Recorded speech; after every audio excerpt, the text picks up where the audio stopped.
যে মায়ের বুককে ফাঁকা করেছি, একটু বিশ্বাস করুন, একটু করুন যে আজকে হাদি ভাইয়ের মা, শহীদ হাদি ভাইয়ের মা, তার চোখের পানিটা যে পড়ছে চোখ থেকে, এটা কি জন্য, কেন? একটু একটু একটা মিনিট একটু চিন্তা করেন আপনার জায়গা থেকে, যে আমি যদি, আমাকে যদি আজকে এইভাবে লাশ ঘোষণা করা হয়, তাহলে আমার মা কি করতো আজকে?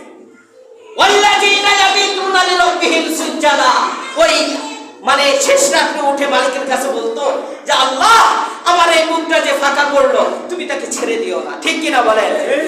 আমরা দেশ স্বাধীন করেছিলাম শান্তির জন্য, 190 বছর জিহাদ করে ব্রিটিশদের থেকে এই দেশ স্বাধীন করেছি শান্তির জন্য।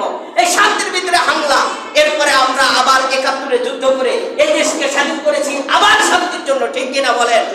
এরপরে আবার পর্যায়ক্রমে সরকার আসছে, আমার যুবক ভাইয়েরা তারা আবার এই দেশের সাথে আবার শান্তির জন্য একটা ব্যবস্থা করলেন। এই শান্তি তো এখনো আসে নাই। ঠিক কিনা বলেন?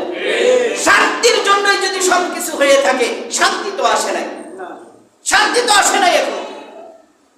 এই জন্য একবার লড়াই হয়েছে, আমার যুবক ভাইয়েরা একবার দেখিয়েছে, আবারও আমি ছোট মুখে বলে যাই যে এই প্রতিবাদ করতে হবে, এই প্রতিবাদও করতে হবে। দুর্নীতি, মারামারি, গোলাগুলি, অবৈধ খুন থেকে আমাদের এই দেশকে হেফাজত করতে হবে। আল্লাহ রাব্বুল আলামিন বোঝার এবং আমল করার তৌফিক দান করুন। সকলে বলি আমিন। যা আছে সব শেষ করে দিতে হবে। তাহলে এর মাঝে তো নবীও আছে। ঠিক কিনা বলেন? নবীও শেষ হয়ে যাবে, এটা তাদের কল্পনা। চিঠি লেখার পর বিশ্ব নবী সাহাবাদেরকে নিয়ে